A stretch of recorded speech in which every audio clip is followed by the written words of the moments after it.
Ama namin sa langit, pakinggan mo kami. Para sa Santo Papa, mga obispo at mga pari, matatag, masipag at buong kabanalan nawa nilang pamunuan ang simbahan upang manatili silang karapat-dapat na kahalili ng mga apostol. Manalangin tayo. Ama namin sa langit, pakinggan mo kami. Para sa ating mga binyagan, higit yung mga inuusig sa kanilang pananampalataya, maipahayag nawa natin ang ating pananalig kay Kristong muling nabuhay na laging sumasa atin hanggang sa huli nating hininga. Manalangin tayo.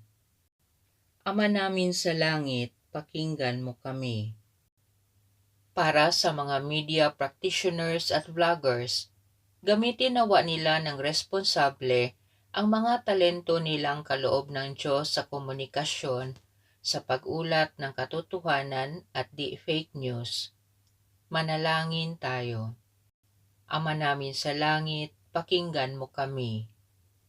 Makapiling nawa ni Kristong muling nabuhay ang mga kapatid naming yumao. Manalangin tayo. Ama namin sa langit, pakinggan mo kami. Tahimik nating ipanalangin ang ating mga pansariling kahilingan.